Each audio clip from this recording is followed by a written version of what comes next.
بسم الله الرحمن الرحيم والصلاة والسلام على أشرف المرسلين. أما بعد, je me présente, c'est Dr Hattani Mohamed Lamine, un maître assistant et nouveau recruté à l'université de la Ahmed Raya à Adrar.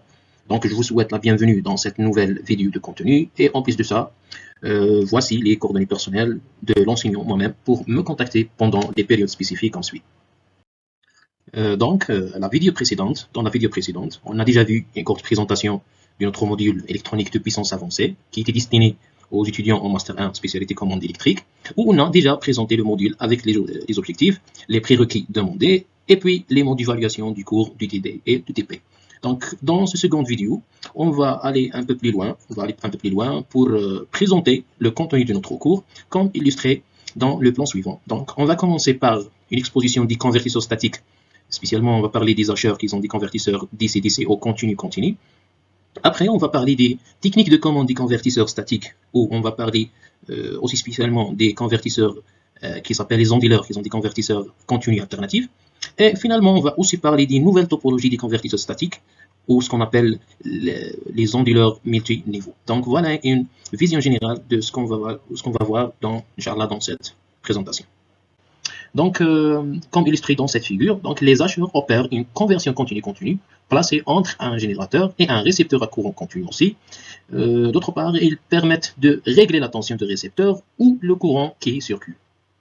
Ensuite, les hacheurs se divisent en plusieurs types avec différentes configurations comme illustré dans l'organigramme suivant. En première classe, les hacheurs se catégorisent selon la réversibilité. Ça veut dire les hacheurs réversibles et les hacheurs non réversibles. On peut donner une brève définition. Donc, les hacheurs réversibles sont des structures qui assurent une réversibilité en tension et ou en courant. Il permet d'inverser le sens de parcours de l'énergie. Par exemple, une source peut devenir une charge et inversement.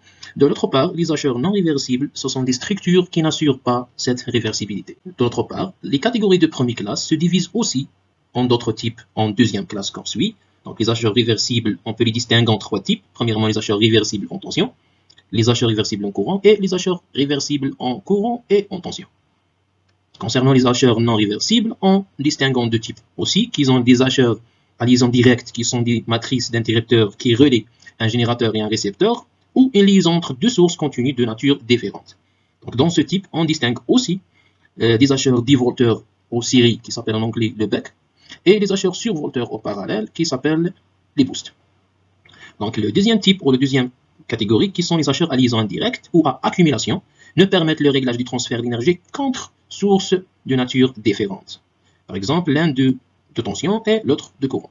Dans ce type aussi, on peut distinguer les hacheurs parallèles série ou à stockage inductif ou ce qu'on appelle en anglais le back boost. Aussi, on distingue les hacheurs à stockage capacitif ou ce qu'on appelle en anglais les chucks. En suivant, de l'eau vers le bas, on distingue les hacheurs qui sont associés deux sources de même nature avec une liaison indirecte. Premièrement, l'hacheur à stockage inductif qui s'appelle le back boost dans la première figure et l'hacheur à stockage capacitif qui s'appelle chuck dans la deuxième figure.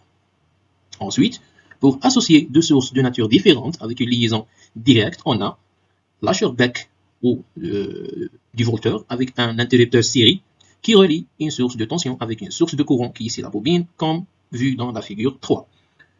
Aussi, on a l'hacheur boost ou survolteur avec un interrupteur parallèle qui relie une source de courant qui est ici la bobine avec une source de tension qui est ici le condensateur dans la figure 4. On parle maintenant des techniques de commande des convertisseurs de puissance qui sont les onduleurs. Donc les onduleurs sont des convertisseurs statiques assurant la conversion d'énergie continue vers une énergie alternative. Et on peut distinguer les onduleurs de tension qui relient une source de tension continue à une source de courant alternative, et aussi les onduleurs de courant qui sont placés entre une source de courant continue et une source de tension alternative. Aussi, selon l'application, donc la fréquence des grandeurs de sortie d'onduleurs peut être fixe ou variable, comme il peut être imposé ou dépendre des caractéristiques de la source alternative alimentée. Donc dans ce cas-là, les onduleurs de tension à fréquence fixe sont utilisés pour premièrement, réaliser des alimentations de sécurité délivrant des tensions sinusoïdales de fréquence constante, ou pour relier au réseau industriel des générateurs à courant continu, ou pour assurer à partir du réseau une conversion réversible alternative continue. D'autre part, les onduleurs de tension à fréquence variable servent à réaliser des entraînements à vitesse variable avec des moteurs à courant alternatif, notamment les machines asynchrone et asynchrone. Donc la figure suivante montre un onduleur de tension Trifasé avec 3 bras, en particulièrement avec des switches ou avec des interrupteurs bidirectionnels et entièrement commandables à l'ouverture et à la fermeture. Ils peuvent être soit des MOSFET pour les faibles puissances et fréquences très élevées, des IGBT pour les grandes puissances et fréquences élevées, ou des GTO pour les très grandes puissances avec des fréquences faibles. Donc pour assurer la circulation du courant dans les deux sens, l'interrupteur doit être placé en antiparallèle avec une diode. Donc on a appris l'exemple de la commande MLI, et dans la partie suivante, on va parler en détail d'autres types de contrôle du convertisseur statique, spécialement les onduleurs. Concernant les stratégies de commande, donc on va entamer 5 méthodes de commande des onduleurs qui sont la commande plein onde, la commande par hystérésis, la commande MLI sinus triangle, la commande MLI calculée et finalement la commande SVM 2D. Donc on va commencer par la commande plein onde où on génère là où les tensions de sortie en faisant commiter les interrupteurs des bras à la fréquence souhaitée par ces tensions. Donc, en monophasé, on commande en opposition de phase les deux bras et on dit qu'on réalise une commande complémentaire, comme vu dans la figure à droite. Il y a aussi la possibilité de réaliser une commande plein onde en triphasé, comme vu dans la figure à gauche, où on commande les bras avec un décalage d'un tiers de période l'un par rapport à l'autre. On va parler maintenant de la commande par hystérésis. Ce contrôle se fait par une comparaison permanente entre les courants réels et les courants de référence, comme vu dans la figure à droite. Donc la sortie du comparateur est reliée à la logique de commande de l'onduleur de manière à imposer une commutation lorsque le courant s'écarte de la valeur de référence. Cette méthode est facile à mettre en œuvre. Elle ne dépend pas du type de charge et ne nécessite pas la connaissance des paramètres de la machine. Au contraire, la variation aléatoire de la fréquence de commutation, ce qui peut provoquer des pertes par commutation importantes, peut être la majeure inconvénient de cette méthode. Ensuite, la commande MLI est la technique de pilotage la plus utilisée avec les onduleurs, donc soit MLI vectoriel, soit MLI scalaire. Elle a pour objectif de réduire les harmoniques de courant, donc il s'agit d'un filtrage naturel. Donc cette stratégie est réalisée par la comparaison d'une onde modulée basse fréquence, une tension de référence par exemple, avec une onde porteuse haute fréquence triangulaire, comme vu dans la figure à gauche. Donc les instants de commutation sont déterminés par les points d'intersection entre la porteuse et la modulante, et la fréquence de commutation des interrupteurs est fixée par la porteuse. Donc voilà ce qui concerne la commande MLI. Ensuite, pour calculer les angles de commutation d'un interrupteur, la décomposition du signal de sortie en série de Fourier est utilisée comme outil analytique pour trouver les instants de commutation. En effet, les perturbations d'un signal sont caractérisées par la fréquence des harmoniques et leur amplitude. Or, ces harmoniques sont calculées par cette décomposition. Donc ici, un choix bien connu tend à annuler les harmoniques souhaitées, en général ceux de basse fréquence, pour faciliter le filtrage. Donc, les instants de commutation sont définis sur la figure suivante au travers des angles de commutation alpha 4. Donc, comme vu, c'est alpha 1, alpha 2, alpha 3 et alpha 4. Donc, les angles suivants, alpha 1, alpha 2, alpha 3 et alpha 4, se déduisent par symétrie par rapport à π sur 2, compte tenu de la symétrie de fonctionnement d'un onduleur en régime établi. Donc, voilà ce qui concerne la commande MLI calculée. Donc, finalement, la stratégie de la commande vectorielle dite SVM est proposée par le monsieur d'Herbrock en 1988. Donc, elle consiste à générer une séquence spécifiée des états d'onduleur. La modulation SVM est une modulation en temps réel et utilise le fait qu'un vecteur peut représenter les trois tensions d'un système triphasé de son nul.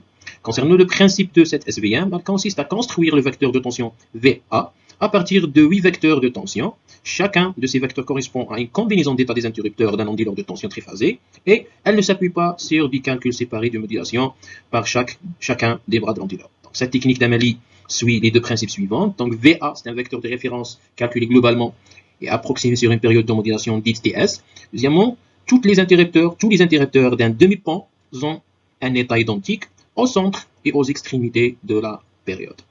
Suivant. Donc, une analyse combinatoire de tous les états possibles des interrupteurs permet de calculer le vecteur de tension V alpha V bêta dans les deux derniers cases en appliquant une transformée de Concordia définie par l'équation V alpha V bêta égale la matrice P multipliée par les trois phases VA, VB, VC, dont la matrice P est définie comme suit. Et voilà donc le tableau qui définit la commande SVM en disant qu'on a 8 vecteurs de V0 à V7, on a les toutes possibles car des interrupteurs, soi-disant, c'est S2, S2, S1, S2 et S3. Et on a les trois cas des tensions triphasé UA-UBIC en fonction de la tension continue d'entrée VDC. Et enfin, on a les deux tensions calculées qui sont V alpha et V bêta. L'hexagone de tension défini dans le plan alpha-bêta qui utilise les résultats des deux derniers cas V alpha V bêta pour générer le vecteur de tension référence en utilisant cette commande de SVR. Ces dernières années, donc, des convertisseurs statiques sont de plus en plus exploités dans des applications diverses. Certains d'entre elles exigent une alimentation électrique à haute ou moyenne tension, facilement réglable et ayant de bonnes performances spectrales. Donc la figure suivante aide à comprendre comment travailler les convertisseurs multiniveaux. Donc un convertisseur à deux niveaux est représenté à la figure A, dans laquelle les commutateurs semi-conducteurs ont été remplacés par un interrupteur idéal. Donc la tension de sortie ne peut prendre que deux valeurs 0 EE.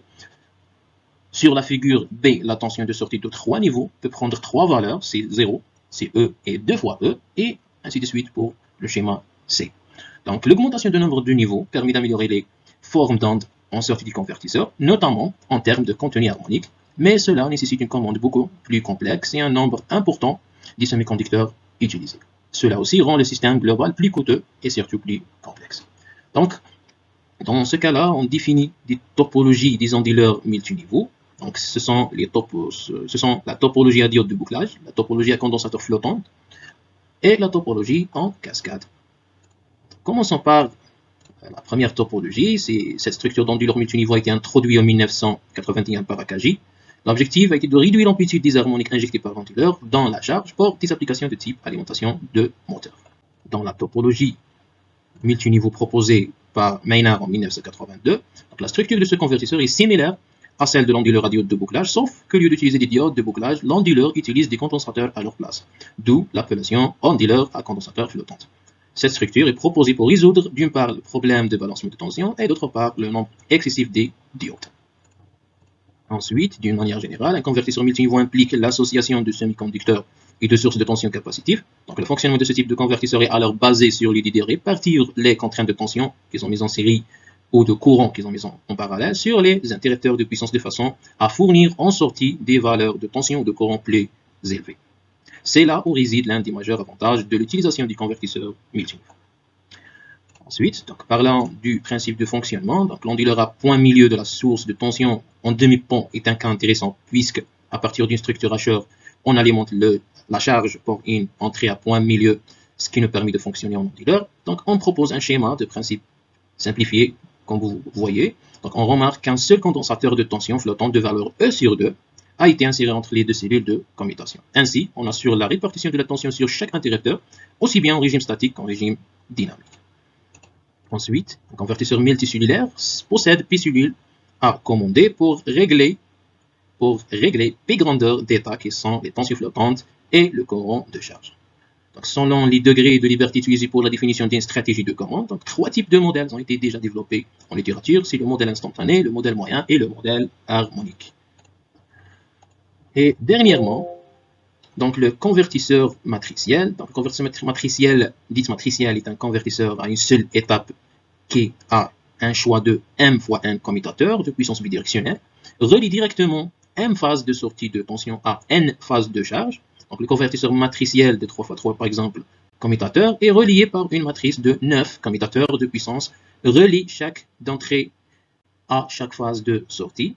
Donc voilà, dernièrement, les convertisseurs dits matriciels. On a déjà dit que le convertisseur matriciel est un convertisseur à une seule étape qui a un choix. On a pris l'exemple de 3x3 commutateurs et réalisé par une matrice de 9 commutateurs de puissance, reliant chaque phase d'entrée dite minuscule A, B, C à chaque phase de sortie en majuscule A, B, C. Enfin, j'espère que nous pourrons présenter les bases du contenu du cours selon les trois thèmes présentés. Ensuite, pour plus de détails, le fichier PDF de ce cours sera Inch'Allah disponible en ligne et accessible aux étudiants concernés, accompagné de cette vidéo qui contient plus d'informations et d'exercices pour mieux comprendre le contenu proposé.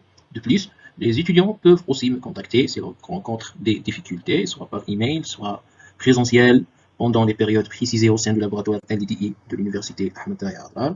Et finalement, je vous remercie pour votre aimable attention et salam alaikum wa rahmatullahi wa barakatuh.